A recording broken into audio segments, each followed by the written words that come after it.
It's more than just your output, more than a bike.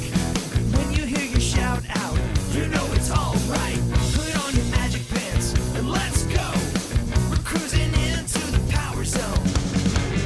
Clip in, set yourself free. Come on and take a ride with me.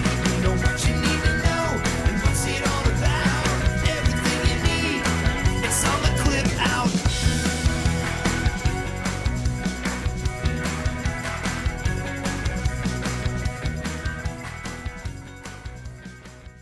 Welcome to the Clip Out Podcast, episode 328. This is Crystal O'Keefe. And this is Tom O'Keefe. Hello. Hi. I wonder if the YouTube viewers, both of them, Hi, two of you. if every week they're like, what's Tom looking at the start of the episode? Because every episode I'm like, Well, are you going to share what it is you're looking at? nah, fuck them. Okay. No, I'm kidding. There's a clock that we start, believe it or not, to keep track on how long these are. Not that it does a damn bit of good. You know, you'd be surprised. It doesn't feel like it does any good, but when we didn't have a clock, it was even worse. Even longer. So, and I'm up there making sure that when I hit the button with the remote, it starts. It actually turns on. Because sometimes when I don't, it doesn't start. And I think it does, but. And just for fun, sometimes it turns on the television in the room. Yeah, for no reason. Not every time. No, just sometimes. Just sometimes. And then sometimes when we want it to turn off the television, it doesn't. Yes. Also for fun. Yes, very frustrating. And just another little inside baseball thing for people that probably don't care at all. We have movie posters all through the room because a million years ago, Real Spoilers was the only podcast, so it's decorated for that. And which is why I have Abbott and Costello and the Muppets and the Marx Brothers behind me. Also because they're great. They are great. Well, the Muppets. But sometimes I'll watch the clock in reverse in the poster across from me. Yeah. I can see the reflection. But sometimes one of the mic stands is blocking it and I can't see it. So anyway, there's all that. Isn't that riveting? Isn't that riveting? They were like, fast forward, yes. fast forward. They're like, oh, do you have a Patreon with none of your bullshit version of it? Sorry. Nope, you get all bullshit all It'd the time. Be 3 minutes long. So that's one way to not need that clock. So I guess speaking of our bullshit, we've got a book club starting. We do. Dude, I'm really excited about this because there are so many books. Now, listen, if you're already like rolling your eyes, it is not going to be all instructors. I'm not saying we're not going to read the instructor books. Oh, for sure. We'll get to them at some point. We will. Yeah. But we are not making this all about instructors because here's the deal. Long before instructors started writing books, we had amazing people in the community that were authors as well. Lots of authors in the community. So we thought we would do something nobody else is doing, and that is taking all kinds of authors in the Peloton community and featuring their books. So sometimes it'll be fiction, sometimes it'll be nonfiction, sometimes it'll be about workouts, sometimes it won't. Yeah. The very first book is Sweating Together by past guest David Miller. I'm super excited about this. We're going to have our very first club meeting on October 10th at 7 p.m. Central. And we've already started, so if you it's not too late. It's not too late. You can still join. Still have time to read the book. And we've also made it super easy. So what we're going to do is we're going to open it up to all Patreon members, regardless of what level. So there's a free level, there's a $5 level, and there's a $10 level. The book club will be open to all levels. Yeah. All you got to do is go to patreon.com/theclipout and click join community. That gets you in. You will then find out all of the things.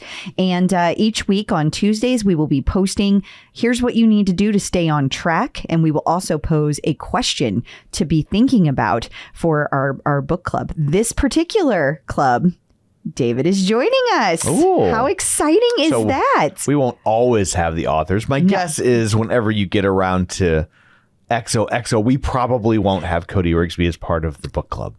Pretty sure we won't. Call me crazy. Yeah. But it's really funny how we can get an Ellen Hildebrand, but we can't get a Cody. It's how it is sometimes. It is. And so it's funny. I mean, it's ironic. As it is this week, we'll get Chris Hansen. Yeah, we got Chris Hansen. Yes, the Chris Hansen. Have a seat. That Chris Hansen. Have a seat and a Mike's Hard Lemonade. I'm you just ruined your life. Yeah, like this was a very fascinating interview. We talk Peloton, but we also talk about in case you're not familiar with Chris Hansen, he hosted before Dateline did nothing but murders.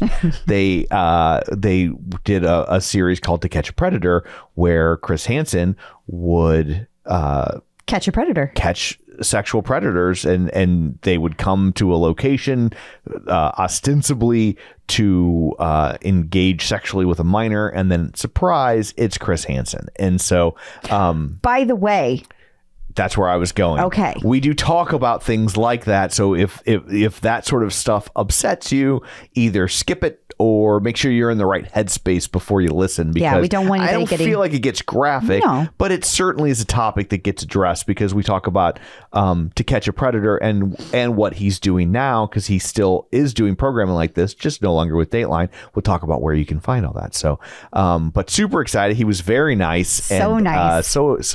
And toot our own horn a little bit. He reached out to us. He did. Which was very exciting. He was like, I would like to talk to you. Yeah, he's like, I love my Peloton, and you talk about Peloton, and I would like to talk about my Peloton with you. We were like, yes, please.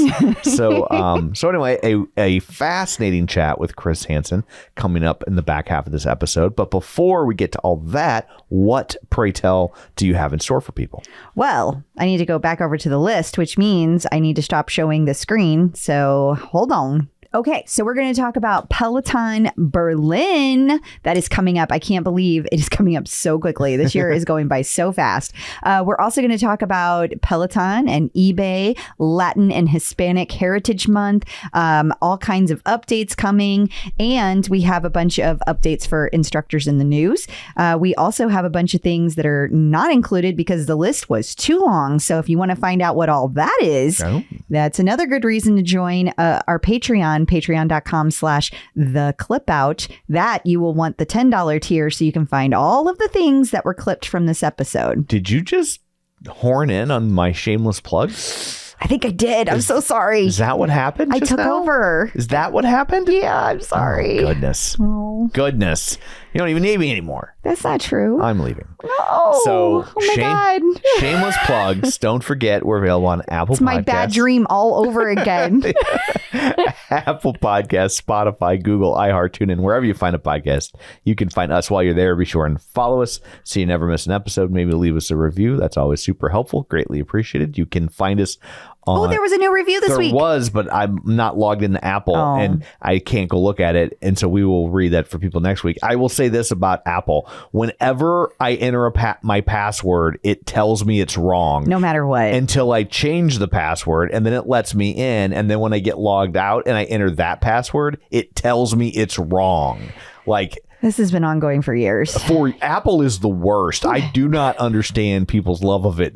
I'm going to be honest, Tom. I got none of those issues. Like every time I log back into Apple, it tells me my password is incorrect. So I'm like, it can't always be incorrect. And then it says the password you just entered is incorrect. And then I'll set up a new password and I'll use the password I just entered. And it says, well, you can't use that. That was your last password. Tom loves technology. Yes, when it works, like the kids. I love it when they work. So where was that? Facebook.com/theclipout. You can find us there. While you're there, like the page, join the group. You can also find us on Patreon. I won't go through that again because Colonel does that. And then you can also sign up for the newsletter at theclipout.com. And you can watch these on YouTube at youtube.com/theclipout. And boy, we got our vanity URL just in time because now YouTube does a thing where you have to put @ in front of your name. So it's like... Oh, I thought that was only for like if you were talking to a person. No, like Real Spoilers has to be youtube.com/@Real Spoilers. Ew. Yeah, it's really dumb. That is. So anyway... You can watch these on YouTube and you can watch me look at the clock for no reason. Well, not for no reason, but as far as you knew until I said that, for no reason. Anyway, there's all that. Let's dig in. Shall we? Yes, we shall. We shall. I don't know. No, I'm saying yes, we shall. Because I said it again. No, if you do shameless plugs, I'm doing yes, we shall. I did a plug. That's enough. Peloton in the news. Peloton On Tour rolls into Berlin, and we've got the deets. We do. So all of the German instructors will be there, with the exception of Mela, because Mela is pregnant and she is not able to travel during that time. She's pulling out that card. Well, I mean, when the card needs to be pulled, you use it. The old, I'm creating another human being. And I can't be bothered. I see how it is. But the truly interesting part is that this is the largest tour stop there has been thus far.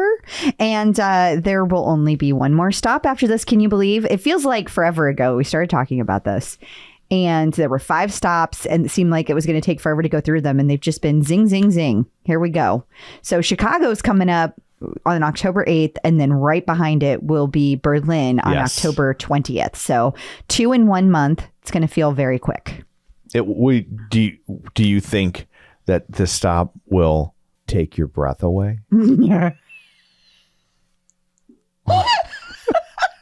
Your puns will. When people, I just want to let you know, when people on the internet complain about your laugh, it's because of jokes like that. But the thing, I don't think they're really complaining about their laugh. I think they're like, that dude's not funny. Okay, well, but I know it's not funny. That's what makes it funny. Oh my God. Well, I want you to scroll down because I want to talk about a couple of different things that they did for this particular stop. This particular stop, there's going to be only 2 days worth of events. Every other one has been 3. Well, that's because of the metric system. Oh, okay. That's what that is. There you go. Yeah. Also, leaderboard events have been towards the end for the other stops. Mm-hmm. This particular one, it's on Friday, October 20th. The leaderboard party awards start at 6 p.m. local time. Right. And then on Saturday, the day is packed. It starts at 10:30 a.m. There's outdoor walking, 10-minute core, right into a yin yoga class, right into a body weight class. Then there's a panel titled Motivation and Mindset, What You Need to Fully Develop Your Potential. Then they have a placeholder saying other events will be added. And at 5:30, there's a trainer Q&A, how Peloton can change lives. Then at 7 p.m., there is a quote unquote evening event. The tickets are going on sale on September 21st, 4 p.m. Berlin time, 10 a.m. Eastern. So obviously by the time you hear this, they will already be on sale. And gone? Yes. Presumably. I mean, I don't know. It's a little different. It's Berlin. I don't know. Totally. We don't know what the level of passion is in Germany quite yet, because they're still very growing, very young. Right. At a different point in the life cycle over there than they are in the States. Well, another thing that's different is they're not having it at a showroom. I wrote showroom, but it's not. It's the private roof club is where it is. And so that will be the main hub for all the events. So this will be very interesting to see how this goes and how many tickets end up being available, because we don't know what instructors are teaching what classes yet. Right. And we don't know any of what the stuff that's going to be added. So you have to buy tickets for each event, just like all the others. I'm curious about this one. Absolutely. And it'd be interesting to see if it's any window into what the London one might look like. Yeah. Since they're both in other countries and the metric system could affect them both. It could. Yes. It could. Peloton's refurbished program has been expanded to now include the original bike and not just Bike Plus for eBay purchases. Yeah, which I always just thought was backwards, like that they started with the Bike Plus. That's why I looked at you funny. Yeah, like I'm like, that's what I read in the article. No, and you were right. It's just my brain. Article, so it should be right. I didn't get it from somewhere else. My brain just took a second to catch up with that. But no, you're absolutely correct. I just thought it was really I'm weird. Sorry, my headphones cut out. Could you hear it enough. Don't. Could you say that again? No. I missed the last thing. No, because you talked over me when I was trying. All the time. It was the right before. Was that a comment about my nose? No. I hope I'm not hearing it. Gross. So anyway. Backing up, just starting over. It's been expanded to include the original bike, not just the Bike Plus. Correct. Who's correct? The person who wrote the article, which was Nikki. Thanks, Helper B, Nikki. Damn you, Nikki.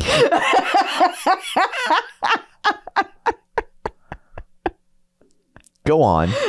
So there's a new price point as well, and I can't see it. So It's $11.95. I thought that was the old one. It's $11.45. There you go. No. Yeah. Oh my God. Okay, so the Bike Plus is $19.95 refurbished, Yes. and the regular version 1 bike is going to be $11.45. That is the correct price. So if you're trying to sell a bike, it just got harder. Yep, that is true. Yeah. And you also still get a 1-year warranty. I think that's a good thing to remember. Absolutely. And you know that there's no, we saw I don't think we did a full story about this, but we saw someone on the OPP last week saying that they bought a bike on the secondary market and then they got home and attempted to log into it only to find out that it was a rented bike. And they stopped paying their rental stopped contract. Paying it, and Peloton was like, "Yeah, no," And they bricked it. And so like they basically got scammed through no fault of Peloton's, but they got scammed. And so, that is something, if you're considering buying a used bike, that's something that we hadn't really encountered yet or even thought of. So that's another thing to be checking. Another thing to keep in mind. Or if you're debating, do I go to Craigslist or Facebook Marketplace or what have you? You better plug it in and make sure you can get all the way to the internet, because for sure that is not something you don't want to pay $1,100 or $1,200 or even $700. You don't want to pay any money, right, and find out you can't use it. Absolutely. So in case you don't have enough to worry about, there's a new thing for you. Our gift to you. Good luck.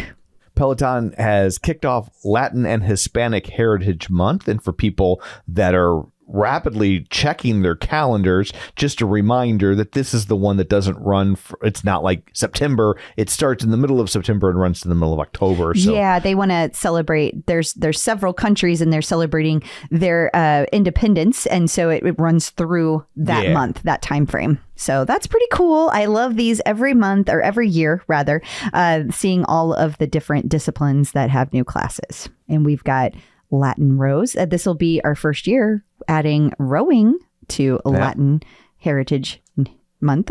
And then Broadway yoga with Ross. I'm really curious I'm just curious what kind of classes what kind of hits will be enjoyed in that one. I know, like, all I can think of is West Side Story. And obviously, In the Heights. That's what I was thinking. In the Heights. That was the one that popped into my head. So yeah, that's why I'm curious. For sure. And then there's going to be a Latin House Walk with John Husking, Celebration Ride with Hannah Corbin, high intensity cardio class with Selena Samuela, and a Latin ride with Tunde. I'm pretty sure I saw something too about Jess King doing something. She had on a outfit and she was shimmying with her her outfit, and she said it was for this month, but I didn't see her on the list. Gotcha. So. Peloton has some updates for the guide. Yeah, and they've been kind of happening over the last couple of weeks. So one of the things that is happening is that now you are able to go in and edit your stack and see your stack. Now, before you could see that your stack existed, but you couldn't edit it and make changes. You now can. Okay. Also, you are able to go in on your guide, and let's say that you did 10 bicep curls, and then you did 10 overhead presses. Okay. Well, now you can see that you did 20 reps total. So they're keeping count of your total reps. Not just specific movements. Exactly. Okay. So 2 nice little changes that they have incorporated in the guide. And speaking of changes that they are making. Now, this is not specific to the guide, right? But we did bring up, I think it was 2 weeks ago, that Android now had the ability to be able to have video previews, and they got that one first. Right. Well, Apple joined the ranks today. They probably finally remembered their Apple password. No, actually, in all sincerity, I believe it was Nikki that brought up the theory that it was probably going to be released after Apple came out with its newest updates, because it was the week of Apple releasing all of their new stuff. So they were waiting for this, so they didn't have to do it twice. So because you can't, they hold it. Apple won't let you release things in the middle of their rollout. So Gotcha. I'm pretty sure that's what held it up. I thought that was very smart. Nikki is very smart. I still think their password stopped working. That's Tom's That answer. seems a lot more plausible to me, based on my own personal experience. So Amazon Prime Day, I guess Prime Day 2? Well, they call it like Prime Big Sale Day or something. I don't know. They made up another day to call it Prime Day again. It's all you really need to know. Yeah. More days where they're selling stuff, unlike all the other days at Amazon. It's coming up October 10 and 11, if memory serves. And Peloton will once again be a part of it. Yep. We don't have all the details on what those sales will be, but we do know it will be on sale. So I think for the foreseeable future, Peloton will always be a part of it in some capacity. Yep, I agree. If nothing else, for the clicks. Yeah, you're right. So Bradley Rose gave us a behind-the-scenes peek at the under construction Peloton Studios London. Yes, he sure did. And we wrote an article about it, courtesy of Helper Bee Nikki. I tell you what, Nikki is just always... She's a machine. She is a machine. She's Helper Machine Nikki. She's been promoted from bee to robot bee. She's a row bee. Helper row bee Nikki. Yes, and there's a whole video that Peloton Studios also shared, and I don't know if you're going to play the video, but he goes in and he's showing like the outside of the renovation area, and then he goes inside to show you a sneak peek. So they make him wear a hard hat but not sleeves. I think he just knows he's cute. The safety. I'm pretty sure he just knows he's cute. See, like he's literally showing off somebody's calves. Yeah. He should. I don't know what he has in his pocket. At least I think there's something in his pocket, or he's really happy about this construction they got going on. Like, it's just like, what's going on there? You know what it is? Because it's PSL. Yeah. It's metric system. Ooh, look at all the pretty new lights in there. There's going to be a whole new light setup. Trying to change topics. Yeah, I am. Work those little legs. Yeah. So if you want to see that video, I'm sure it's on the gram. That can be hard to track down. You can also go find a link to it on our website and just the article that Nikki wrote about PSL. So. Yeah. I just want to say that, we do think that Ben is going to be the newest rowing instructor, but I understand there are 2 rowers in that room. Yeah. So might be another rowing instructor coming soon. We shall see. Mm-hmm. And coming up after this, there is an instructor taking a medical leave of absence. Stick around. We will tell you who that is next.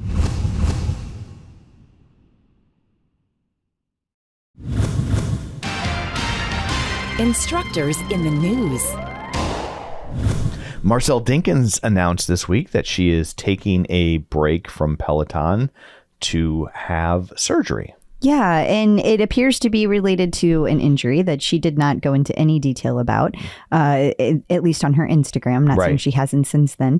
And she's going to she's been prehabbing this week, then she has the surgery, and then she'll be rehabbing after the surgery. So it'll be a little bit of time off, but as always, whatever they need to do to take care of themselves, that's what they do. I mean, you've got to, right? Like I guess in some ways, all of our jobs, our body is what we're selling people, right? Whether there's lifting or your brain power or what have you. But I feel like in an instructor's capacity, it's obviously a physically demanding job. And if you have an injury, you got to get that taken care of so you can keep doing it. Yeah, absolutely. So we wish her all the best. We do.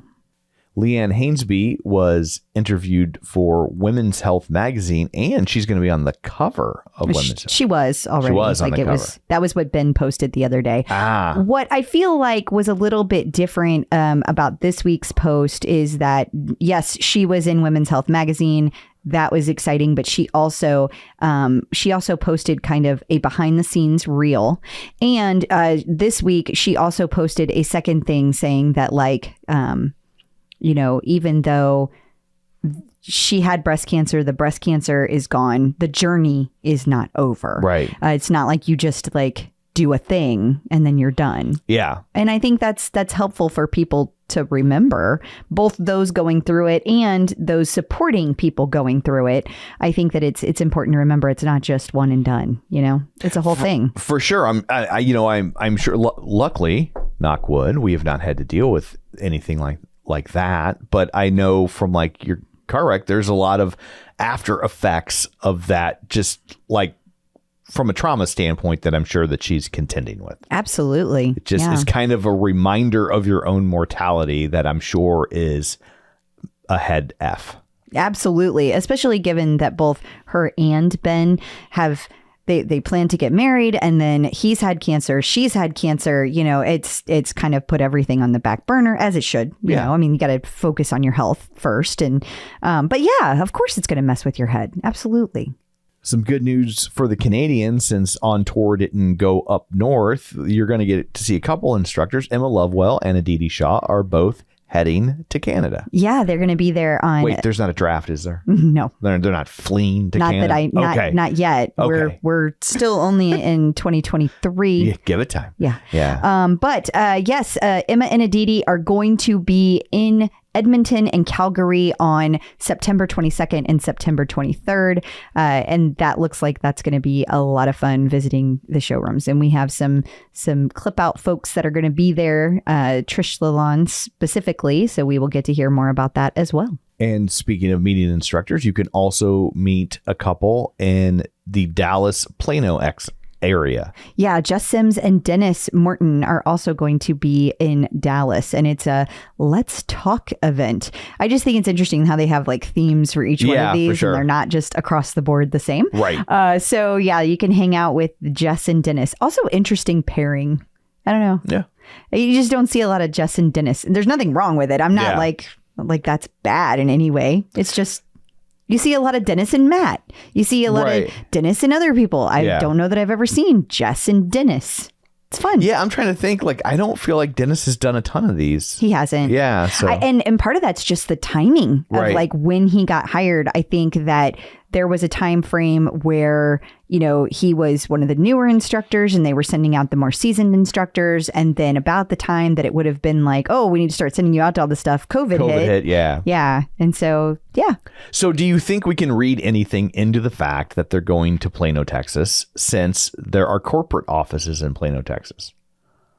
Right? Aren't there? There are. And I don't know. I don't know whether you can read anything into that, because when I look at like where our listeners are, there are big chunks in places like Atlanta and New York, LA, Chicago, and Dallas, Fort Worth area. It's all employees. Maybe it is. That's hilarious. But in all sincerity, if that's where Peloton is the most, like that's a hot spot for Peloton, right? That would make sense that you would send people there. So I have no idea. That's cool. I just didn't know, like, I don't even know what they do in Plano, Texas. So I think it's all offices. Like that's where I know at one time that was customer service. And recently when we interviewed somebody, they said that they were going to be like reestablishing unification of like having all of the customer service people in one location under the new individual heading up the customer service. So I think that is there. And I don't know if that has anything to do with Jess Sims. Well, times are tight. Maybe they're just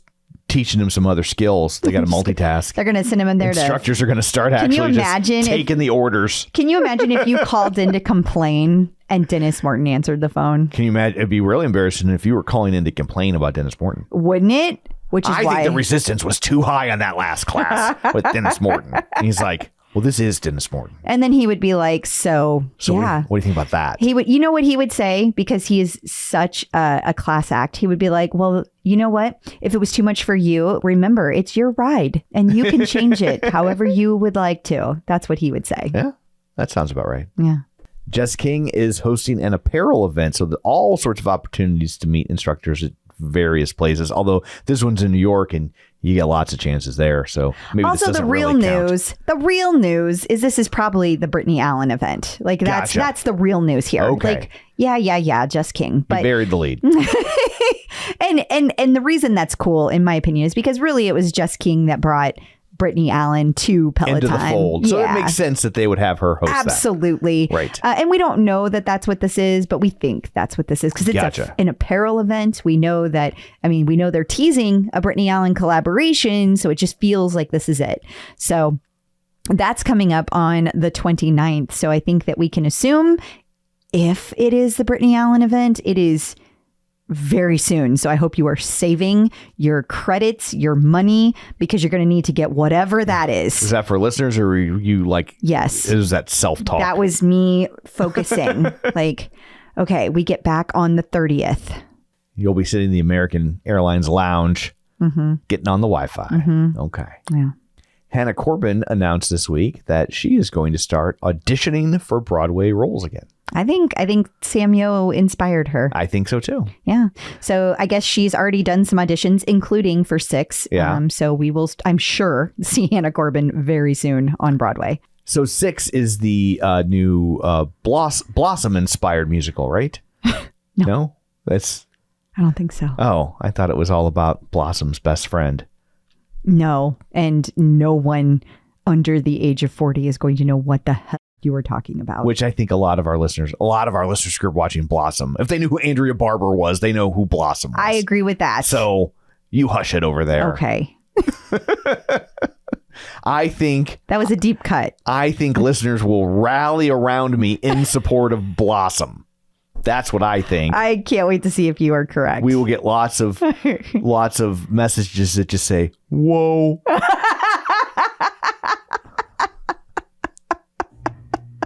So apparently, Peloton has a parenting panel.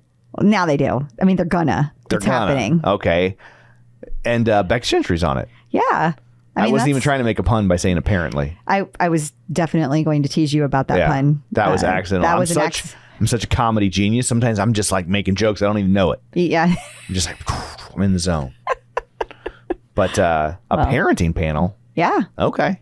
I'm be interested to see what that's about. I mean, it's about parents, but specifically. So I thought that a while back there was something, and I feel like it was like they did a thing and somebody got upset because they didn't have some of the moms that are like moms of kids who are older. They only had moms of kids who were like little. And so I don't remember if this is like an extension of that, like the panel wasn't just like a one-time thing. Right. This is going to continue, or if this is something different. I don't know if it's related or not. Gotcha. Well, we'll have to keep an eye out for that. Absolutely.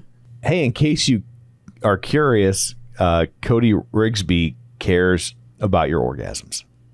I mean, I really don't think that he does, but I will give. According to this article, he does. I will give Interview Magazine a nod, a hat tip. A hat tip to the clickbait. Yes. I mean, it's a real interview and a real article. So in that sense, it's not clickbait. But that headline, I have no doubt, is driving the clicks. You put Cody Rigsby and orgasm It in the says same most headline. read, and it's #1 right there. Yes. Yeah.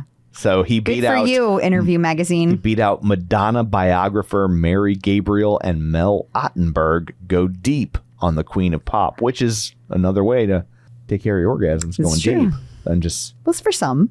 Everybody's different. It's one way. And in a way, this, I guess, kind of ties back into the parenting panel.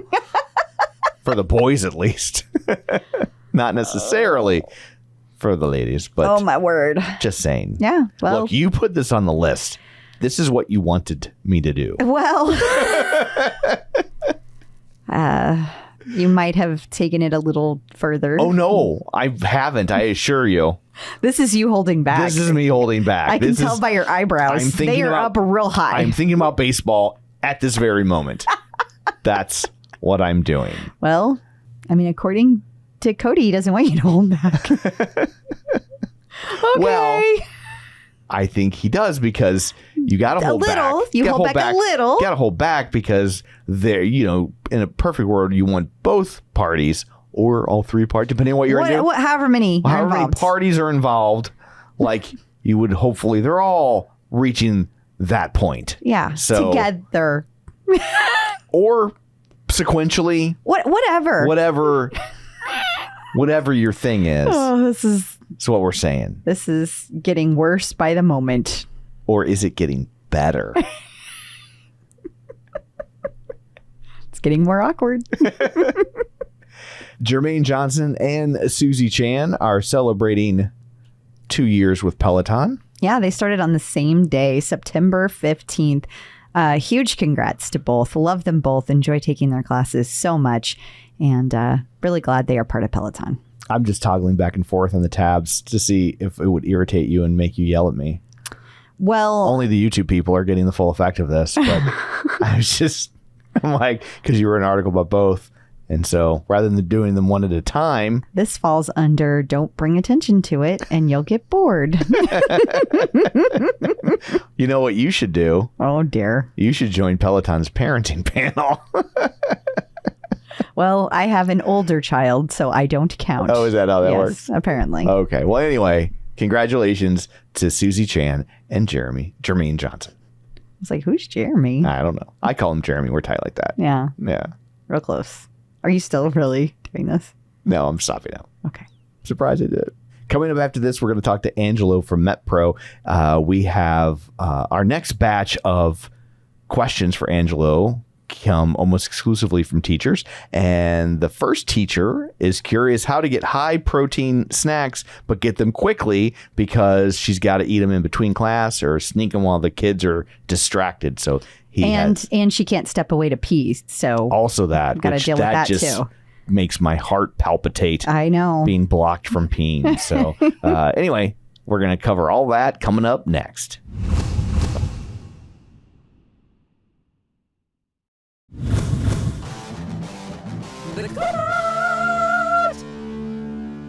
Joining us today via the magic of ZoomTube from MetPro, it's Angelo here to answer all of your fitness and nutrition questions. Hello. Hi. Hello, guys. So good to have you back. It's good to have you here. We have a ton of questions. We're going to spread them out over the next few weeks, but I wanted to let you know ahead of time. A lot of these are from teachers. So I'm going to call this the back to school edition for like I love it. 4 or 5 I love it. It's all educational. Yeah, that's true. It is. I see what you did there. See what I did there? The first one is from Carissa Kennedy Alvarez. She says she's a teacher. She's concerned with how she is going to find high protein snacks that are quick and easy to eat on short breaks. She tracks her protein and she always feels like she's under. She feels like she would need to eat 2 protein shakes a day to hit her goals. I don't know what her goals are. She doesn't say. That's not an option though, because minimal bathroom breaks during the day. I always hear this from teachers. They can't go to the bathroom. I could never be a teacher. You could. Well, you for can. a lot of reasons, but not being able to pee when I want to is high on the list. Plus, there's no telling what you'd find on the board when you got back, Tom. Oh my God. True. That's So tell me That's what the I real don't do. reason they can't take breaks. The real stories of teachers. So for So Carissa, I have an answer here. Oh no. hit me, Tom. Okay, she's a teacher. Here's what you do. Oh geez. If you're, especially if you're an elementary school teacher, you just tell them it's nap time, and while it's nap time, just go through their lunches and just somebody will have something that's protein in there, and then you find that kid, and then you find something he did wrong, and then his punishment is you take his lunch. You can't take their lunch. Why It's can't you take their punishment. lunch? It's punishment. I don't. No, you can do that. And this is why Tom's not a teacher. One of many, many reasons. You, Yes. no, you just can't do drag queen story time, but you can take their lunches. Oh God, no. All right, we're taking a left turn. Let's get protein. Carissa needs the protein. No, I understand the whole liquids thing is not convenient for every occasion for that very reason. So you didn't say Carissa. Is it Carissa? Or It Karina? was Carissa, yeah. Carissa. You didn't say, Carissa, that you're vegetarian or vegan. So that being the case, that opens up kind of a whole host. And what it sounds like you want is quick and easy. So it doesn't get much quicker and much easier than jerky. You can get turkey jerky. I mean, they make jerky out of every type of meat. You can get ultra lean jerky, ultra natural. Don't go and get a Slim Jim. That's not what I'm talking about here. But lean turkey jerky that isn't a teriyaki, more of like a pepper flavor is going to be just fine. High protein, easy to eat, not messy, quick, no cleanup, and you can eat it on the go, just a bite or two. Another good option is going to be low-fat string cheese. You can get really low-fat, high-protein string cheese, which works really well. Other options that are also fast, but maybe not quite as quick as those options would be something in the dairy category, like a Greek yogurt that's not sweetened with sugar, doesn't have extra sweetener. So a plain might not be the greatest tasting thing in the world, but it'll be a great choice for protein. And even one step beyond that, a higher protein level per calories consumed would be low-fat cottage cheese. Those are all good options. And sometimes, though, Carissa, the easiest option is sometimes the simplest option is sometimes the best option.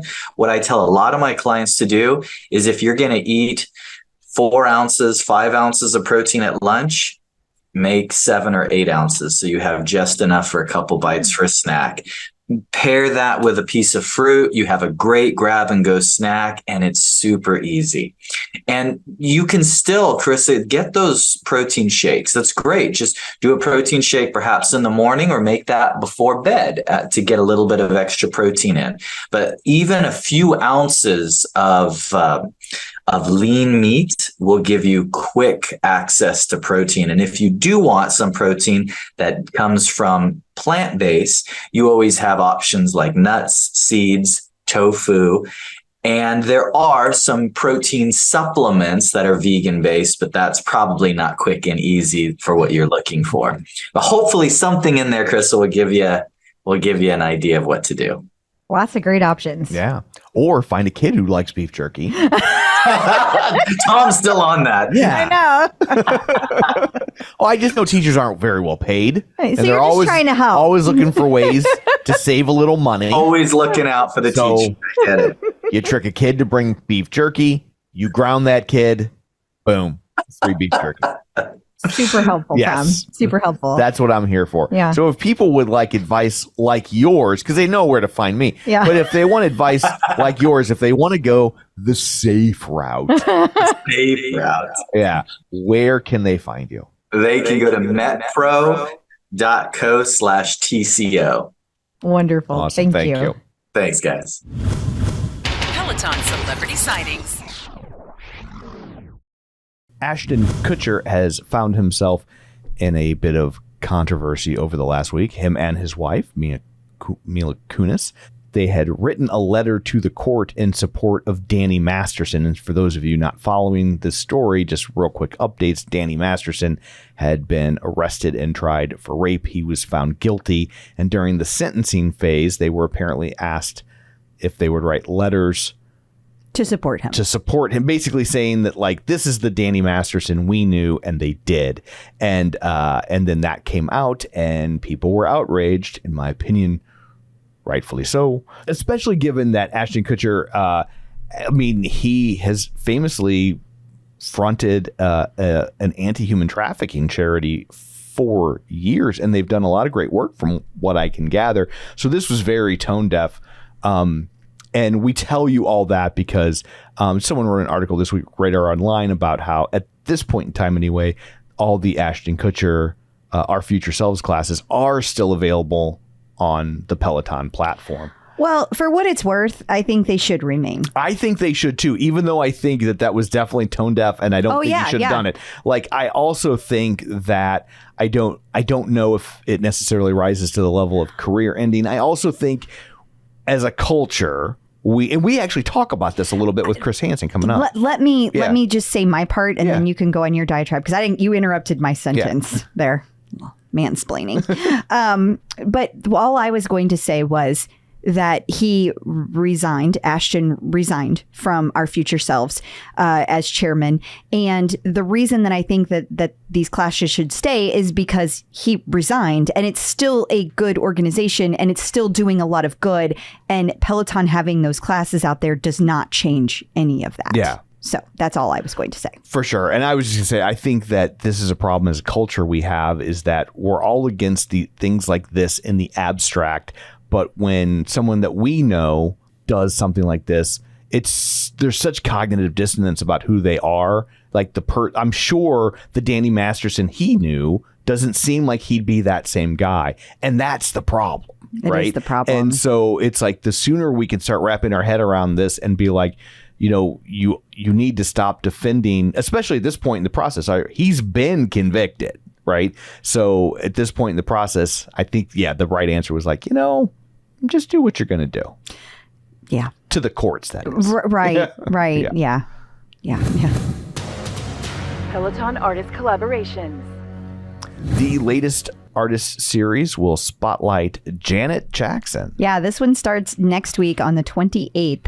And there's a whole bunch of classes on the list already, but I have a feeling more are going to be added since we're still a week out. So. And she's such a huge name. I can't. Huge. You got to think that she's got so many hits. Yeah. Like there's just so much to work with. Right. For sure. But when they do write these agreements, they don't say you can use all of it. They say, well, I mean, I guess they could say that, but it's artist by artist dependent about how they choose to do that. But you think if you're going to Janet Jackson, you're not signing up to we're going to do a row class and a meditation and call it a day. Oh, yeah. And we do already know that all the classes that are out there already are across all the disciplines. But this will be a really, really fun one for people of all. I mean, there's just a lot of great classes in there from like a few generations, like a generation ago. For sure. Yeah. Lots of fun stuff. In case you missed it. It's time for the TCO Top 5, where we compile our listener suggestions of the best classes of the week so you don't miss the best stuff. That is so true. Thank you to Helper B. Darcy for getting these together. She always takes all the class listings and puts them in there. The first one is a yoga class, and it is called Focus Flow Twist with Anna Greenberg. This is from Caroline Gray. She says that this class took twists up a level from the usual twist moves and felt really good. I usually never repeat a class, but this one will be done again and again by me as it felt so beneficial. Number 2 is low impact cardio with Rebecca Kennedy. So lots of us have been excited about the new low intensity interval training classes. Is this the new Lytton Hills class? Yes, it's the new Lytton Hills. Okay. And we are so glad that Peloton has finally made them an official collection. And past guest Dottie Luparello shared that the new Lit classes are so much fun and a throwback to 90s aerobics like the old days. Hope they make more. Well, I think they will, Dottie. Then we have a favorite boot camp. This one is a standing core with Rebecca Kennedy. Ooh, she's having a good week. And this one was submitted by, ironically, Rebecca Allen. She said that this class felt totally doable, definitely on the easier spectrum of hiking boot camps. It had everything Rebecca always provides. Great playlist, great instruction, but her intervals on the tread were definitely not punishing, and her standing core exercises were easier, not too difficult. However, the next morning, my core was so sore, I felt like I had engaged it in a way I typically don't with normal core classes. That's always nice to hear. Then there was the favorite Peloton ride. This one was a 45-minute Club Bangers ride with Alex Toussaint. And this is actually his first appearance on the TCO Top 5. It's only fitting. It's one from his signature series. Jessica Ann, I love her leaderboard name, Carton O' Milk. I know. She said the playlist was fire and a bit dirty. It was so much fun. Great vibe. How fun is that? Yeah. And the Unstackable. This one comes from Becs Gentry. This is a 60-minute intervals run. And this week was suggested by past guest Josh Vernon, from the Wicked Smart group. Yes. So is it cultural appropriation if we say it that way? Well, Darcy typed it in that way. And I feel like I need to honor the way she wrote the article. Like how you say salt and pepper. Yeah, although I do always struggle with that. But this is what Josh has to say. If you were training for a race, this is the class you want to take. Bex was ready for this one after her vacation, and she loves coaching. It was also a new 60-minute PR and the fastest 10K badge. No stacking that. Boy, isn't that the truth? Yeah. There are 7 new outdoor classes for people to check out. Yeah, these dropped last week. There was 2 45-minute in the mix. There was one from Susie, which was a progression run, one from Bex, which was an endurance run. I've taken both of those already. There was also a 20-minute power walk from Marcel, a 15-minute R&B walk from Jocelyn, and then there was a Kirsten Ferguson walk and a pop run, 30-minute indie pop run with Mila Wedekind. Just to top it all off, Susie added another one, a 10-minute cool down run. I am loving the outdoor content. I have been running just nonstop outside almost every single day. It's beautiful outside. And for It has been just so long since I have felt good running outside. I feel like I have my running happy place back, and I am so excited to say that. Helper Bee Kelli this week wrote an article about the power of meditation. She did. And let me tell you, she went deep on this. And I mean that in a good way. She covered all of the things that you can get out of meditating, whether it be a physical, mental, or emotional aspect. And she talks about how her life has changed because she's been taking it. And I thought that that was really cool. So this is a great article. If you haven't had a chance to read it, I highly recommend that you do. And perhaps an even more important article, maybe the most important article that we could have on our site, was also written by Kelli, and it's "How to Stop the Stank" is what the headline should have been. But keeping your clothes smelling fresh, because you work out in them, they're going to get stinky. They are going to get funky. Yes. That's actually internally what we called the article, the funky clothes article. But Kelli talks about all the things that you need to know, of obvious things like investing in quality gear, but also something that may not be obvious to everyone, skipping the fabric softeners. You would think... I would not think that. Yeah, and it's not good to do that. You also want to keep your workout clothes completely separate from everything else, and I always do. And don't be afraid to try a little vinegar in. That was a new one for me. So, well, that makes sense, because remember when we had our counters like recoated so they didn't look quite so much like Formica counters, and it smelled so bad, like that chemical smell was just permeating the house. And how we got rid of it is I put out 2 little tiny bowls of vinegar. You're right. And within 24 hours, it knocked down probably 80 to 90% of the smell. You could still kind of smell, but before it was just, it hurt to sniff. Yeah, no, you're right. That's a good thing to remember. Yeah. And another tip is to make sure that you ditch the dryer. Don't just hang dry your workout clothes. They're going to last longer too. So, and at these prices, right? You want them to last longer, and you don't want to smell like a turd took a shit. You don't. No. It's never recommended. It is not. Peloton birthdays. And finally, we have one birthday this week from none other than Leanne Hainsby, and you can wish her a happy birthday on September 28th. Well, happy birthday, Leanne. Happy birthday. And coming up after this, we're going to talk to Chris Hansen, formerly from Dateline. You remember him from his super famous, infamous To Catch a Predator series. He's still doing stuff like that. He's got a new location. We're going to talk to him about that. But we also just want to remind people we will be talking about the sexual abuse that goes along with catching predators, or what they're attempting to do.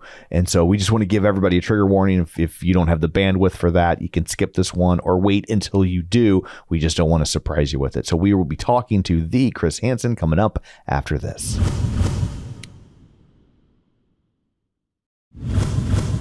Checking in with the Peloton community. Joining us today via the magic of ZoomTube, I normally I would have some sort of intro. I don't think we need one. It's Chris Hansen. Hey, how's it going? This is good, guys. How are you? We're very good. We're very excited about this interview. Thank you so much for doing this. I appreciate it. So you were telling me before we started recording, you actually have had your Peloton for 5 years? I think it's at least 5 years. You're not a pandemic come lately Peloton user. No. I was into it well before that. Probably, I'm guessing 2016, 2017, I think. So 5 or 6 years. And I was saying that, we have a home in Michigan, an apartment here in the city. So it's in the apartment. It's a great part of my workout program. I really enjoy it. I've got my favorite instructors, and when my wife's in town, she uses it. The kids use it, and it's been a great part of my overall workout strategy. Okay, so you mentioned favorite instructors. Who are your favorite instructors? I like Dennis Morton, Alex Toussaint, and Jen Sherman are my 3 favorites. Yay! So I heard that you got quite a special shout out from Jen Sherman. Is that true? I did. Excuse me. I was very excited. I think it was my 600 ride, maybe something like that. And I work with a lot of people who also use the Peloton. So some of them are, maniacal almost. I mean, completely devoted. I know some lawyers and some television producers, and so they've actually gone to the mecca of Peloton, to the studio in Chelsea. There, I've never made it. I tried to go once, I couldn't get a spot, but I'll have to head down there one Saturday or Sunday when I'm in the city and actually do it in person. I think that'd be fun. It's a blast, I have to say. And they actually moved. They're no longer in Chelsea now. They're in Hudson Yards. So they moved to Hudson Yards. But that's right. I knew that. I've seen that. Yeah, I've been to both studios. The 23rd, it has a special place in my heart, though. The 23rd, because that's where it all started, you know. Sure. And but the new one over in Hudson Yards is gorgeous. It's beautiful. Yeah, you might not like it because it'll feel like work to you because it's so much like a TV studio. That is true. Yeah, well, it looks that way. You know, when I ride here, it's just a beautiful setup, very professional in terms of TV production. It's a great setup. It's so funny though, for people who've been to the studio at different times, because they just have you come in and you just walked in like it was no big deal, right? And now they have all these production assistants, and they have this big voiceover before each instructor comes out, and they're like, they have the instructor kind of announce the ride, and then there's all these lights going and this big music intro. Like you would think it's like an NFL game. It's crazy. Well, it's great though. It gets people pumped up and excited for the ride. And you know, I think that's one of the great things about Peloton is you can choose your instructor, the style of the instructor, the music that instructor likes, and it makes, you know, the 45 minutes or 30 minutes, whatever you choose, go by so fast. I mean, the Sunday morning Jen Sherman football ride, which is an hour, is great. And it's because of the music and because of her talk and everything else. It goes by very quickly. And before you know it, you're finished and you can start your day. So especially in the winter, you know, when you don't want to go for a run or a walk anywhere, it's just a great way to start the day. So true. Yeah. And you've got north homes on both of your homes too. So you're battling bad weather in either. No sunshine in February for me. Unless we go get on a plane and find it, you know. Maybe Peloton will come out with a tanning bed. There you go. Yeah. It'd be weird for the instructor to talk to you during that though. Tan harder. So has fitness always been a part of your life, or did you kind of come to Peloton as uninitiated sort? Well, you know, I've always been athletic. You know, I played tennis and you know, been a runner most of my life. But I think you get to a point where, you know, you get to a certain age and you realize, okay, I've got to plot this out. I don't want to have bad knees. I don't want to have, you know, hip issues if I can avoid it. And the Peloton is a great low impact exercise. And I still run and I enjoy it. I don't do it the way I used to do it because it's a lot of pounding on the body. And I think cumulatively, I mean, you always see these, you know, 82-year-olds who do the marathon for the first time, and God bless them. I think that's wonderful. I that's not my workout. That's not my jam. So, you know, between the Peloton, you know, the steps you get every day just existing in New York City and the trainer, I go down to Robert Bray's studios in Soho, which is a whole mind, body fitness program. It really gives me, especially for somebody my age, a full, you know, thoughtful physical and mental workout. So I found, and it took me a minute to reach the right balance, but I found, you know, what I need to be at the level of fitness I need to be happy and to, you know, be able to do what is still pretty much a physically demanding job. Yeah. Yeah. We just got back from New York literally yesterday. Yeah. And we just there was lots of walking. You are not wrong. Somehow I still managed to gain 7 pounds, but that's the gastronomic effect of New York City. You gotta, you know, if I'm solo at the apartment, I rarely go out to dinner. You know, I usually cook in and have lunch out or whatever. But when my wife's in town, when we're both here at the apartment, you know, we go out every night, and it cumulatively you can start, you know, inching up on the scale there if you're not careful. There's such great food and so much of it. You know, yeah. And literally anything you can think of. We live in the Midwest. You know, we live 4 blocks of this apartment in Midtown Manhattan. Yes. I mean, you get steaks, Italian, French. Pizza, you know, sushi. I mean, literally everything is within a 10-minute walk of wherever you are in the city, because the same set of restaurants is in the Village or in Soho or in the Upper East Side or Upper West Side. It's I always used to, when I first moved to the city, I used to think, wow, there are 20,000 restaurants and bars in Manhattan. I think that's the correct number. And you would have to work really hard to get into every one of them. And there's something fun and interesting in each and every one of those establishments. It's like, it's like Disney World for grown-ups. It is. Well, first off, Disney World is Disney World for grown-ups. So I don't like you casting aspersions like that. He's a little bit of a Disney fan. I understand.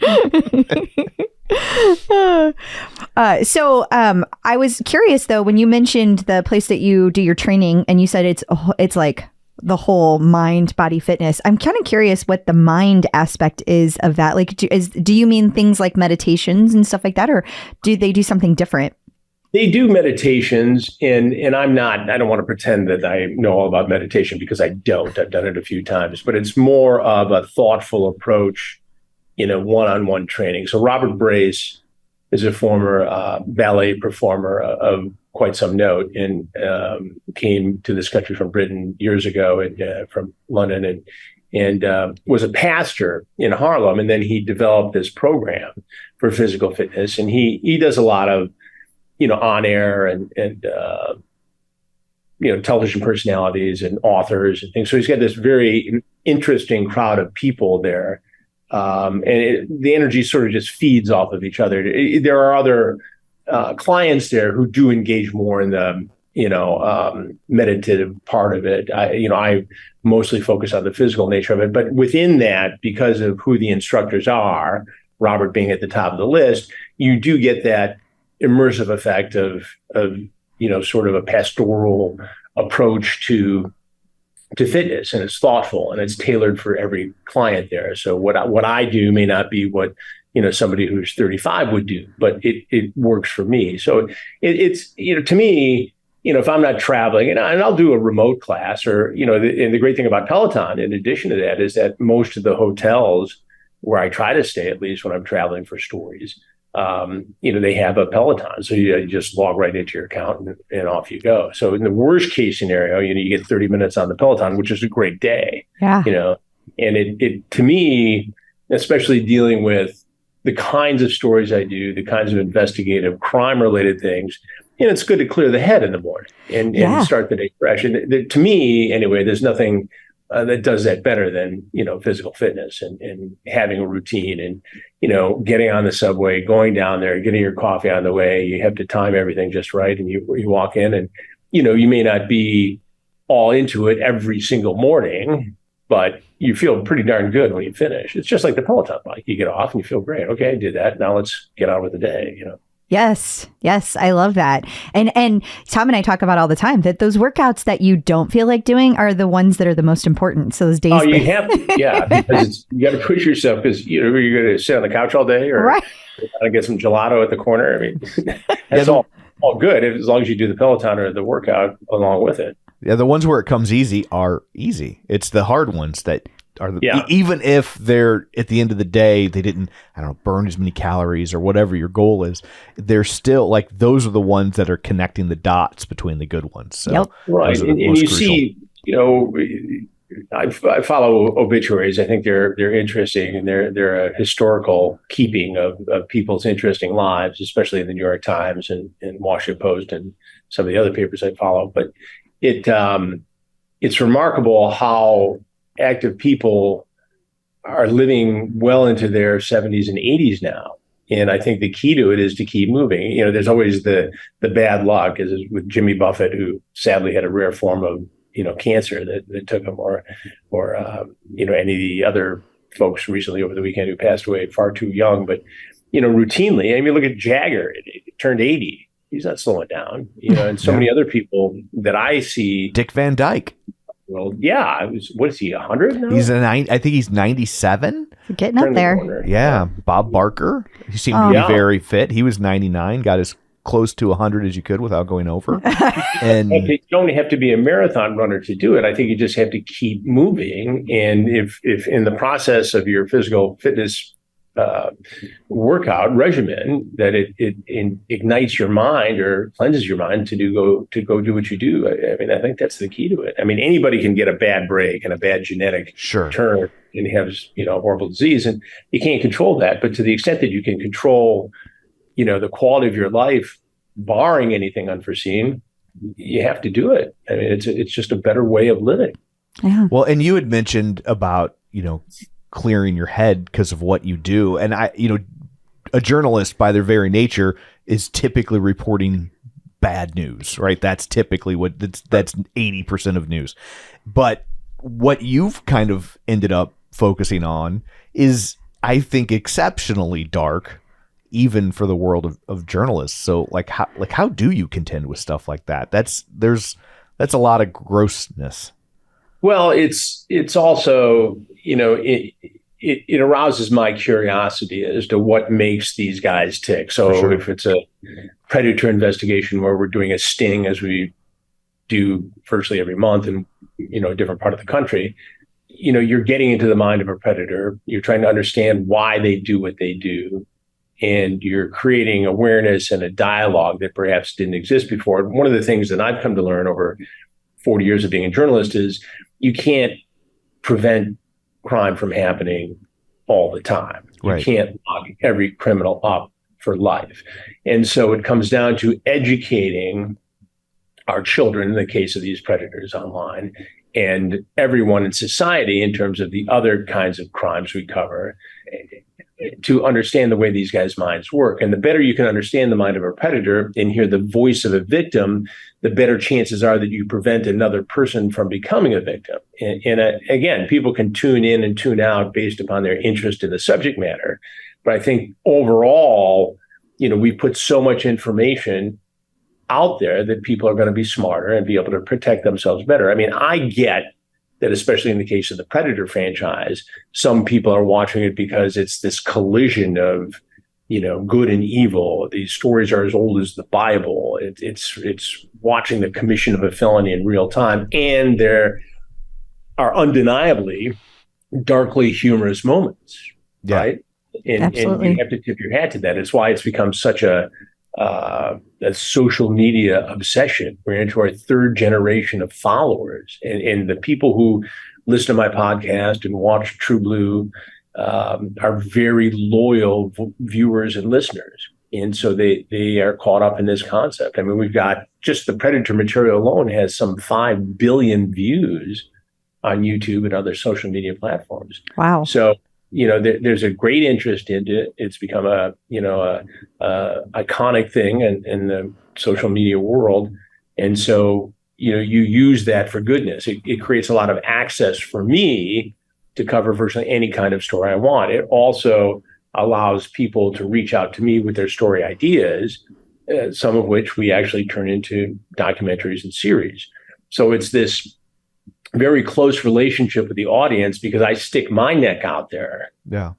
I expose myself to tell this story and put myself in a situation that, not every journalist puts themselves in. And I think people respect that. And I think people appreciate the fact that I do it so they can see this, material that they really can't see anywhere else. So after years of having done this, is there any sort of through line or commonality that you see popping up among, I was going to say people, but it's men. Have you ever caught a woman? Not in one of our stings. And the psychiatrist will tell you that it's because when it comes to the cases of female predators, you're more likely to see the teacher-student scenario. Right. The female predator doesn't get off on the anonymity. They like to know their target. We just had a case, we did a story for True Blue the other day on a 76-year-old woman who had been arrested and convicted for an illicit relationship with a boy who was 14, a student of hers. And it's crazy, but she was able to groom this child and target him because she knew him. The male predator oftentimes, and you see that too with male predators, but the male predator gets off on this quick, this quick resolution of this fantasy. And people say these guys are stupid. Well, no, they can't control their compulsion, their addiction to this sort of material, which only feeds because it's available on the internet. And, I liken it to a heroin addict. If somebody's a heroin addict and you tell them there's a 20% chance there's fentanyl in their heroin, they're going to take that chance to get their fix. If you tell a predator or somebody who's looking to meet a child online for sex, there's a 20% chance it's Chris Hansen or it's, the sheriff's department in a certain community or the FBI, they're going to take that risk. And most of the time they get away with it, but not every time because we'll catch them. I find it completely fascinating how many people there are out there that are predators. Like, I know that it's very naive of me to think that like most people are good, but whenever you see the large numbers of people, most people are good, but you've got a different kind of crime here in that you have multiple categories, right? So you got a guy who, for instance, is a stone cold predator, pedophile, who'd be doing this sort of thing with or without the internet. He'd be the bad Little League coach, or the bad Cub Scout leader, and hanging out at the food court at the mall. He's going to take his shot at whatever he can.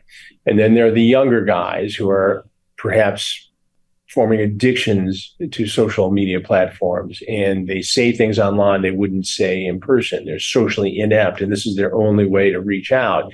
And they'll approach and groom and try to take advantage of somebody who's younger because they can't develop a relationship with somebody their own age. That person, if caught, dangerous as they are, having a horrible impact on a child should they consummate a relationship.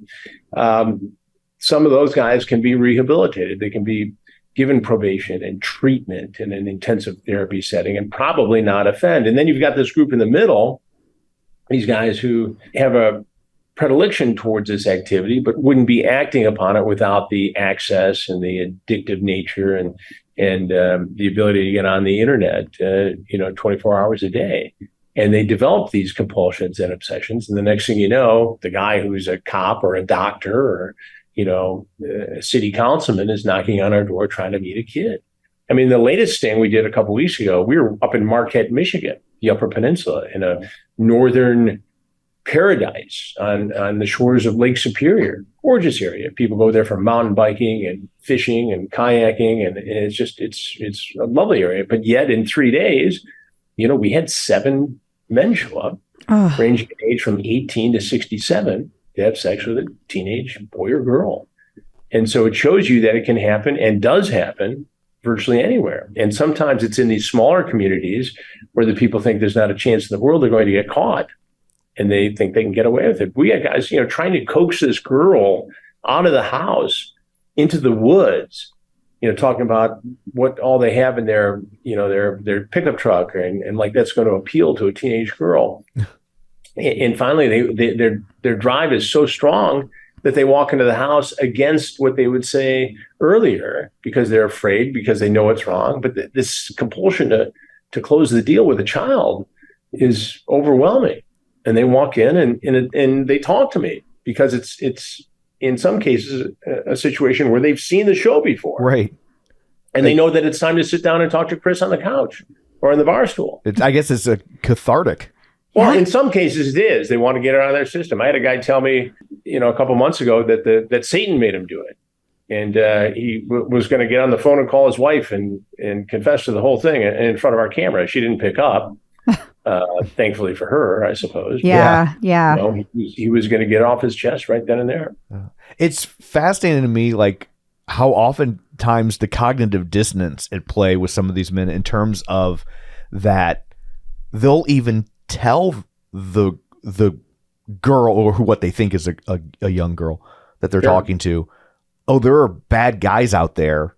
And, I'm not. I'm going to do the same things, but I'm not. And because I really care about you. Yeah, and I'll protect you from them. Right. And I'll be there, and you'll become of age, at a time and it'll be appropriate for us to have this relationship. Yeah, I've heard it all. I'm sure. And they'll tell you once they're caught, I wasn't going to do anything. I was going to just come over and hang with the girl. I was going to tell her she was wrong. I said, well, that's what 911 is for. You call the police. You say there's a young girl willing to have sex. Please go rescue her before something bad happens. But instead, they show up with a backpack that has, condoms and lubricant and God knows what else to rape this child, essentially.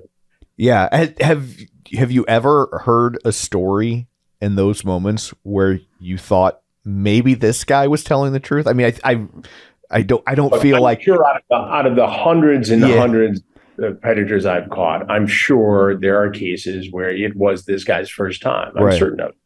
Yeah. And as lucky as that may be, you hope it's his last time. We had a case in Ohio a few months back. Guy shows up, convicted felon who had served his time for a violent assault, including strangulation. He shows up to meet a teenage girl. They charge him, or they put him under investigation. He's out on bail. And 2 weeks later, 2 weeks after he's caught in our investigation, they find him in a hotel room with a real 14-year-old girl who he had met online, having sex and making a video of the entire sexual encounter. Now, the mom noticed the girl missing, pinged the phone. The phone came back to this motel, and the police show up, knock on the door. He comes out, and we have it all. The piece is on True Blue. If people go to watchtrueblue.com, TRUBLU, they'll be able to see it. The guy's name is Corey. He comes out, all on body cam, lies to the officers, says there's nobody inside. They're very patient. They talk him through it. They let him in. And this girl comes running out of the bathroom where she's hiding after being assaulted by this guy. You're 14. You can't give consent to a sexual encounter. So they rescue the girl. She goes through the process. They take him in. And during the course of the investigation, they find the video on the phone. Now, he's going to lie again, just like he lied to me 2 weeks earlier when we caught him in a sting. I didn't do anything. We're just resting. I was just going to take her to her dad's house. The story doesn't make sense. And the detective really did a good job at picking it apart. And there's this video. Now, what was he going to do with that video? Right. He was going to sell it as child pornography, just on top of the horrifying thing he just did to a 14-year-old girl, right? It didn't matter whether she willingly got into his car or willingly had the conversation. She's 14. She can't give consent. It's rape. It's that simple. And you're damaging a child for the rest of their lives, potentially. Yeah. So here's this guy doing this, and he finally pleaded guilty. I think he's going to go away for at least 4 or 5 years. He deserves to go away longer based upon his criminal history, but at least we got him off the street. But there, what if that mom hadn't pinged the cell phone? Yeah. Yeah. What if something happened and the case didn't go back in front of the grand jury, or he wasn't prosecuted in the sting where we got him? He's free. He's shown, based upon the second arrest, that he's capable of doing this. And what else has he done in the interim that you haven't caught? I don't think these are the only 2 times he's been caught. Well, especially as ready as he was to try to talk his way out of it, you got to think that if it was a gray area judgment call, he would have found his Lord and Savior after getting busted in our deal and getting bond and walking out of there. Yeah. So he didn't, and he couldn't control himself. So he's going to get back out and probably do it again. So I have a question zooming out more sociologically, and I know that you're more like front lines with this sort of stuff. I've always been curious as to this sort of behavior is something that collectively as a society, we all deem to be wrong, right? Like in a vacuum, no one thinks that this sort of stuff is okay. However, whenever it seems like someone faces these accusations, whether it's a political leader or a religious leader or the guy who runs a football team or a teacher, there's always people willing to make excuses and turn a blind eye to it. And oftentimes it's the people who scream the loudest about putting people like this in prison. I was just wondering, like, why do you think we as animals are like that? Well, I think, look, sometimes the people who scream the loudest have the most to hide. I mean, that's human nature. I think it's deflection. It's look over there because I don't want you to see what I'm doing. And not in every case. I mean, I think they're very, vocal people who are trying to educate the world so children don't become victims of predators. And I think there's a lot of great work being done by these, NGOs and nonprofits. I mean, I speak to these groups all the time. There's a ton of work and they do a lot of good. They prevent a lot of bad things from happening to children. But Yeah, I mean, in terms of who these guys are, they come from all walks of life. They don't have the word predator tattooed on their forehead. If only. Yeah. And it would make it a lot easier. But I just don't see it going away. I mean, imagine, this. When we first did these investigations in 2004, we partnered with an online watchdog group called Prefer to Justice, and their volunteers would pose as children online, and that's how we did it. We didn't even work with law enforcement for the first two stings. That came later. But we just had decoys posing as kids in chat rooms on AOL and Yahoo. That was it. Maybe MySpace occasionally. And now imagine the explosion in terms of the numbers of social media platforms where adults can approach kids. And then think about what was going on during the pandemic. When kids were online virtually, all day, all night. And so it's there. And it's not just we're not talking about the dark web. Kids generally don't access the dark web. We're talking about mainstream social media platforms. We've seen it happen on Instagram. We've seen it happen, on a lot of different places. And the predators can take different forms. And we're working on a big documentary now about this sextortion issue, where criminals from West Africa or Eastern Europe get on and they pose as good-looking young gals, and they form a conversation, a relationship with a teenage boy, 16, 17 years old, and they convince the boy to send them sexually explicit pictures. Then they blackmail them. And they so crush this young man's life that in some cases they end up committing suicide. It's horrible. And we profile a case in South Carolina, one in Ohio, one in Northern Michigan, and one in California. And these criminals essentially get away with it with impunity because they're far away. But in the Michigan case, actually, ironically, in Marquette, where we did the recent sting, they actually were able to work with the FBI. They arrested the criminals in Nigeria and actually extradited them back to Michigan, the United States, to face trial, which is the first time in any of these cases. I've never heard of that. Yeah. It's always like, oh, it's Nigeria. What you going to do? Yeah. Well, they went over there and grabbed their ass and they brought them back. That's exciting. It's an incredibly big story. And we've been covering it from the get-go. But imagine being a parent of one of these kids, and all the kid has to say is, Dad, Mom, I screwed up. I sent a picture of my junk. Grandma's not going to see it. Right. Nobody's going to care. It's over in 15 minutes. But the kids at a certain age, they don't see through to the end. They don't see that this is no big deal. And it happens to the good kids who are so all worried about their friends and their peers and what folks are going to think of them. And is this going to affect me getting into college? I mean, this kid's dead because he was fearful that people would find out he made a mistake.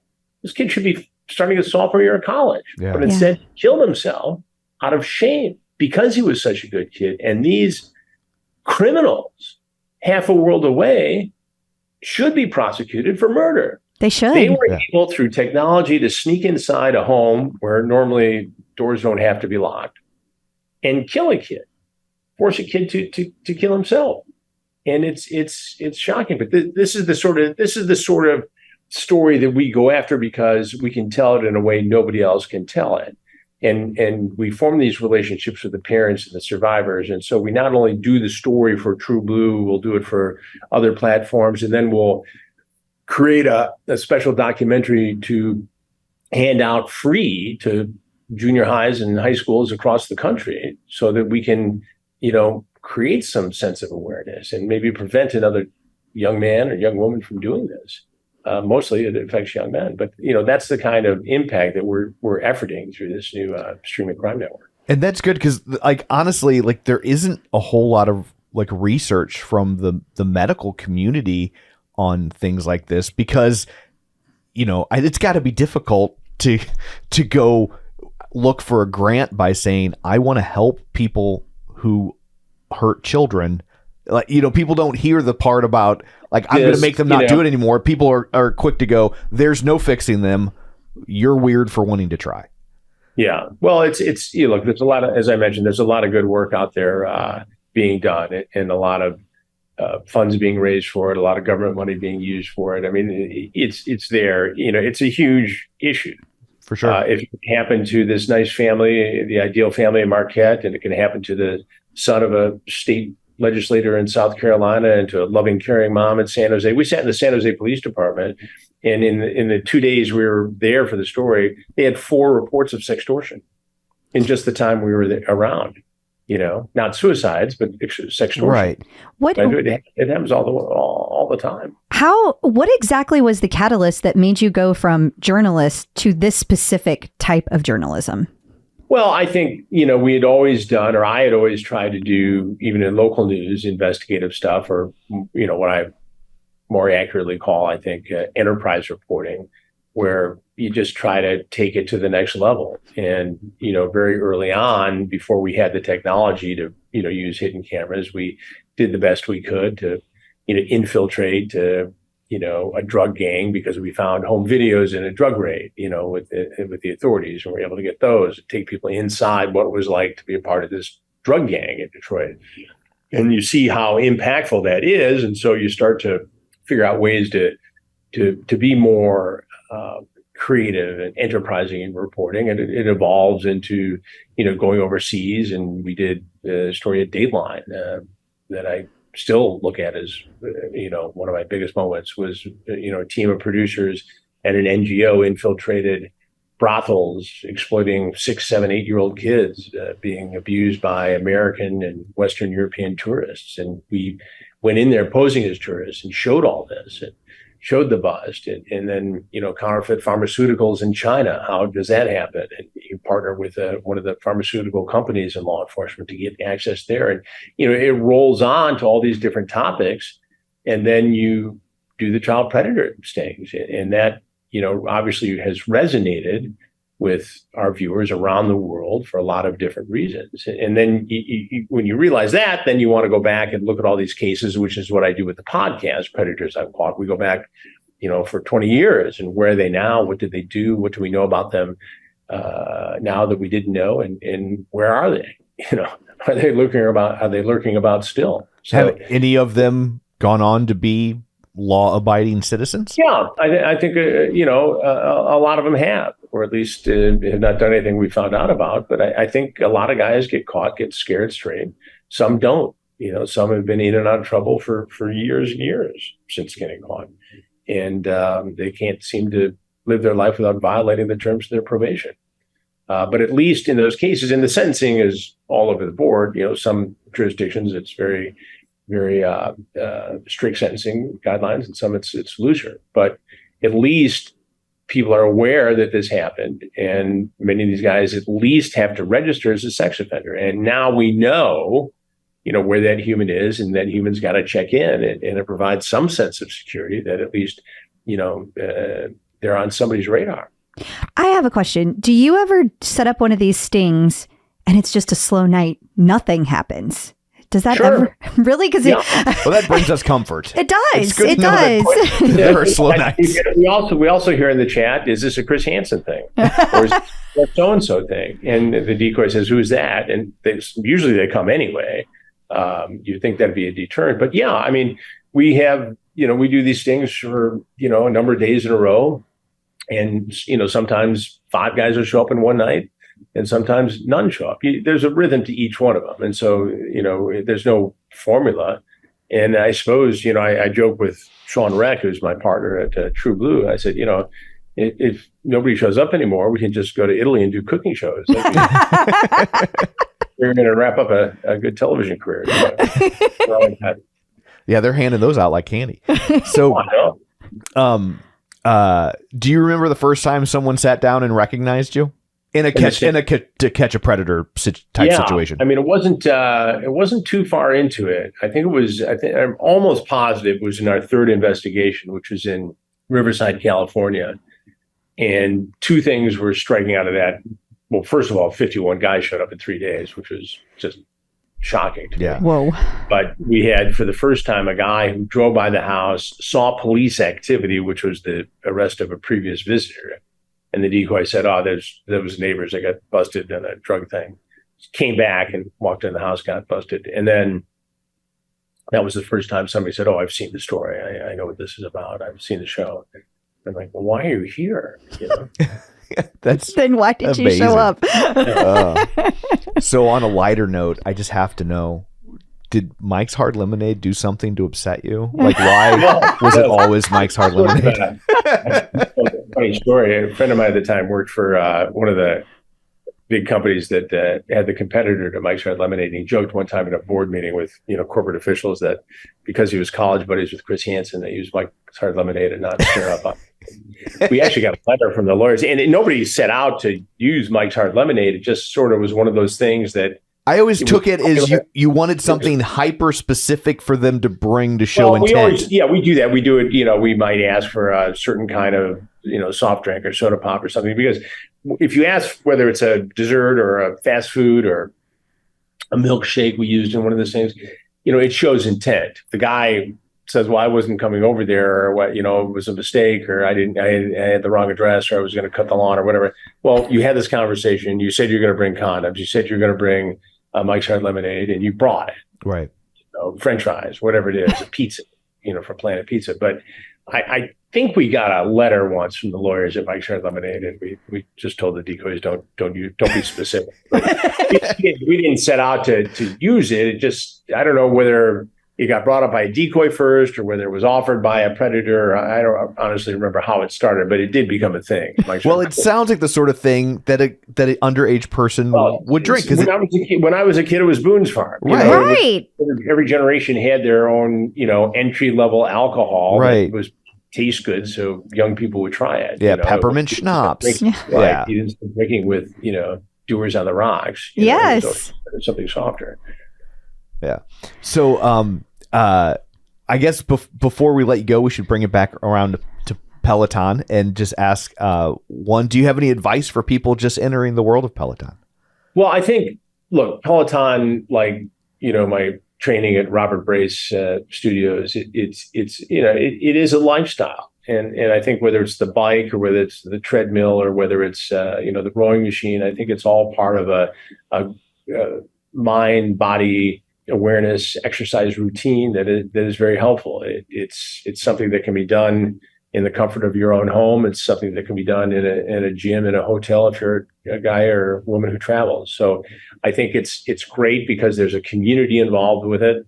I think there's a true identity with a lot of the instructors, whether you know them in real life or not. You do develop this relationship with them. And I think that's important. Just like I develop a relationship with my audience, the Peloton instructors do the same thing with their audience, which includes me. So I appreciate, what goes into it and the effort that the instructors take to create an experience for, their followers and the people who take their classes. And a lot goes into it. It's not just, showing up at a spin class and, whatever. It's great exercise, whatever you do, don't get me wrong. But the Peloton routine has a special cachet also. And I appreciate it. I think a lot of other people do too. Heck yeah, they do. Yeah. Are you comfortable sharing your leaderboard, Danny? I am TCAP with Chris Hansen, or TCAP with CH, I believe. So To Catch a Predator, the acronym with CH, I believe that's what I am. Yeah. That's awesome. Well, thank you for sharing that. Yes. And thank you very much for taking a lot of waves the next time I'm on. Yeah, you should. Yeah, you will. There's a lot going on that screen. I don't always remember to wave back to people. And I love the Jen Sherman, so I'll probably catch you over there, especially on a Sunday. Yeah. Well, I'll see you there. Okay. Well, Chris, thank you so much for taking time out of your day to join us. Before we let you go, remind everybody where they can find your current work, that you're still out there doing this and it's still very gettable for people. So all of our documentaries and the new Predator investigations, which we call Takedown with Chris Hansen, are on my new streaming crime network, True Blue. That's TRUBLU. Watch trueblue.com for details. You can sign up. It's like Netflix for crime. And the podcast is Predators I've Caught. That's available on all platforms, anywhere you want to get a podcast. And we're busy. We're doing a lot of work, and it's a very exciting time. Well, we will be following along. We love the true crime. We love the work that you're doing, and we really appreciate all that you've done for so many years now. Yeah. So thank you. And we mean this in the nicest possible way. We hope you are out of a job one day. Yes. Well, I'll be down at CrimeCon in Orlando at the end of the month, and I don't suspect we'll be out of work anytime soon. But I understand. I'm with you. Yeah. I'm with you. So just real quick, what else is at CrimeCon? That sounds fascinating. CrimeCon is a very interesting gathering of people who do what I do, people who are in law enforcement, but fans of the genre, and it's grown into a major event. It happens to be in Orlando this year. It's September, I think 22nd, 23rd, 24th, something like that. If you go to crimecon.com, you can get all the details. But it's a great event. I'll be presenting with Sheriff Chris Swanson, who has the Ghost team in Genesee County, Michigan, who does a lot of predator investigations. Very proactive sheriff's department. But a lot of other people will present too. I mean, everybody from the Dateline folks to people who are involved in forensic crime investigation. Nancy Grace is usually there. Dan Abrams is usually there. People from ABC who covered the case in South Carolina of the lawyer who was accused Murdoch, of that guy? Murdoch case. And so all the topical stories will be there, and a lot of the inside stories that you won't hear anywhere else. So it's quite an event. I've been going for 3 or 4 years now, and I get invited back every year. So it's good to be with people who really care about the genre, and folks really do when they go to CrimeCon. Awesome. Wow. That's great. Well, thank you so much for joining us. This has been fun. Is that weird to say fun? But no, it's not weird at all. And fascinating. Yeah, it's definitely been fascinating. Yes. And an honor. We were so excited to do this, and so excited to meet you. I appreciate it. I'm glad it worked out. Yeah, me too. Thank you. The Clip Out. So I guess that brings this episode to a close. Until next time, where can we find you? People can find me on Facebook at facebook.com/Crystal D. O'Keefe. I am also on all the socials and the Peloton leaderboard at Clip Out Crystal. And you can find me on Twitter at Roger Kubert or on Facebook at facebook.com/Tom O'Keefe. You can find the show online at facebook.com/The Clip Out. And of course, don't forget our YouTube channel or our Patreon at patreon.com/The Clip Out. So that's it for this one. Thanks for tuning in. And until next time, keep pedaling And running. and rowing.